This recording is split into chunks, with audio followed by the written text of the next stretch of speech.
हम तो सबको यही कहते हैं कि अगर तैयारी करना है तो केवल एनडीए की करो। एनडीए करने के बाद क्या होता है कि आप अपॉर्चुनिटी की लाइन लगा लेते हो। भाई 2 बार एनडीए है ही, 2 बार आर्मी टीएस, नेवी टीएस भी हो गया 2-2 बार, तो 6 एसएसबी तो ये हो गई, ठीक?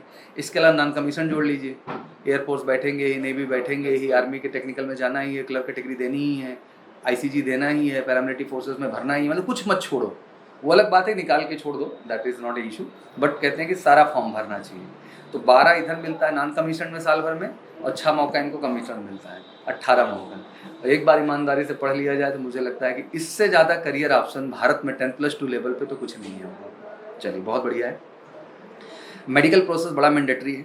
मेडिकल को हम लोगों ने बड़े दिल से शुरुआत की, उसका रीज़न एक बड़ा साफ है। अगर आप मेरे इंटरव्यूज़ भी देखते होंगे तो अक्सर हमारा डिस्कशन होता, अभी मैं परसों बैठा हुआ था, मेडिकल का एक बच्चे का, अभी नेवी का आया था ना बेटा रिजल्ट, तो नेवी में वो बच्चा सेलेक्ट हो गया, तो अभी उसको INSL का ज्वाइनिंग के लिए जाना है। तो मेडिकल की प्रक्रिया शेयर कर रहा था, कह रहा था सर एक बार मेडिकल करा लेने की वजह से इतना कॉन्फिडेंट था मैं वहाँ पे कि हमको लगा ही नहीं कि हमारे साथ कुछ नया हो रहा है।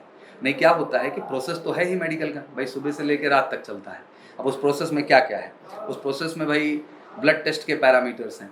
अच्छा, एक बार हो जाता है तो रिपोर्ट्स आ जाती हैं, तो कम से कम मेंटली आदमी सुकून में हो जाता है कि सारी चीज़ ओके है। ब्लड प्रेशर बढ़िया है, हाँ, बढ़ता है।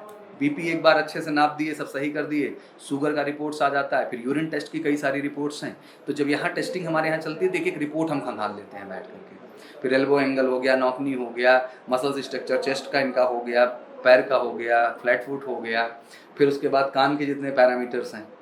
इस चीज़ को इसलिए भी दिल से हम इतना बताते हैं, इतना मेरे से जुड़ा हुआ है। When we establish Major Kalsi classes, तो we are the first organisation in India who establish Major Kalsi health care centre too. Because हमारा ये मानना था कि मेडिकल भी हो जाने से कोई नुकसान नहीं है। जैसे दांती है, कितने लोग बाहर होते बिना मतलब का, कैविटी है, अरे भाई एक बार सही साफ करा के चले ही जाओगे तो कोई नुकसान हो जाएगा।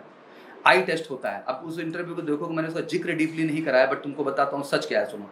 उसका आई साइड बच्चा 6/9 है, जबकि पैरामीटर है कि 6/6 होना चाहिए आफ्टर स्पैक्स लगा बच्चे को।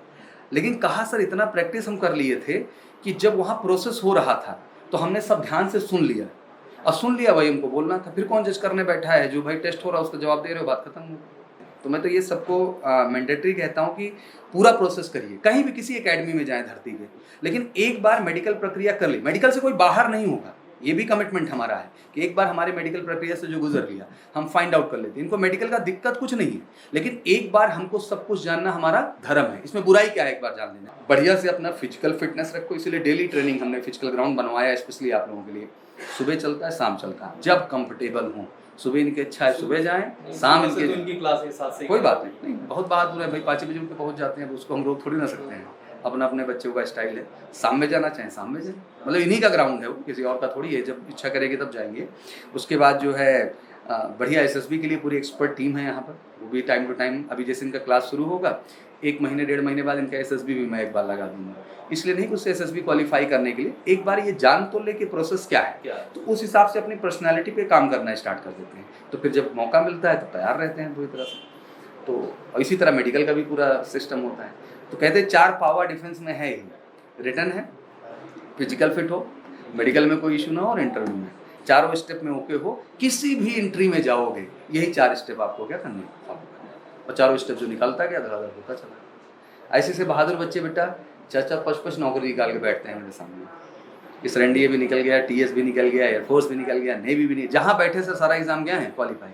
हमको ज्वाइन क्या करना है सर, जो सबसे पहले आ जाएगा उसी को क्या कर लेंगे हम ज्वाइन करना है। ये गट्स वाली बात होती है, अल्टीमेट मेहनत है। पहले आजमगढ़ के आए थे तो हमने यहाँ एडमिशन किया था, तो अग्निवीर के ठीक पहले जो वैकेंसी हुई थी, एयरफोर्स की एक हुई थी, एक नेवी की हुई थी, उसमें दोनों का सिलेक्शन हुआ आजमगढ़। देखिए बहादुर बच्चे जो है सब निकल लेते हैं, मैं आपको बताता रहा हूँ, मैं तो लगातार ही तो बच्चा देखता भी होगा, इंटरव्यूज़ करता रहता हूँ चैनल पे। तो अब यही है, अगर एक बार अच्छे से पढ़े रहेंगे, जहाँ बैठ जाएंगे वहीं निकाल लेंगे। किसी कुछ अलग है ही नहीं, कुछ अलग हो तो फिर दिक्कत भी हो, सब सेम टू सेम। अच्छा, लोगों मेडिकल को लोग क्या मानते हैं, जैसे आजकल जो दुनिया भर की एकेडमीज में सिस्टम है, हाइट नापती है वेट, अरे हाइट वेट मेडिकल थोड़ी होता है, वो तो केवल एक मेजरमेंट है। उस दो चीज़ अंतर है ना, पीएसटी और मेडिकल। पीएसटी का मतलब होता है फिजिकल स्टैंडर्ड टेस्ट, वो एक अलग चीज़ है। मेडिकल डिटेल्ड मेडिकल एग्जामिनेशन है, ये अलग चीज़ है। तो डीएमई जो है वो हमारे ही पास है भारत में, और कहीं नहीं है। तो हाइट वेट नाप दिए, बता दिए मेडिकल हो गया, तो हाइट वेट से थोड़ी ना मेडिकल हो जाता है आपका। मेडिकल होता है जब पूरी प्रक्रिया से आप गुजरें। तो खुद ही कॉन्फिडेंस उनको आ जाता है, अच्छा महसूस होता है। बाप सब समझदार गार्जियन है, उस चीज़ का इनिशिएटिव लेते हैं। बहुत सारे गार्जियनशिप मजबूत नहीं है, लोग नहीं जानते हैं, तो वो उसमें भी इंटरेस्ट नहीं दिखाते। उनको लगता है कि ये बहुत बड़ी सेविंग हमारी हो जाएगी, तो सेविंग नहीं, उससे नुकसान है, क्योंकि बच्चा कहीं ना कहीं मेंटल ट्रॉमा में रहता है कि हाँ होगा कि नहीं होगा। बहुत सारे एकेडमीज में मैं देखा बच्चे फाइनली जाके मेडिकल से आउट हुए। सोचो उस बच्चे के लिए कितना मनोदशा खराब होती होगी। नहीं, चलिए बहुत अच्छा, ऐसे गार्जियनशिप हो तो मुझे लगता है कि हर बच्चा सफल होगा। ठीक है।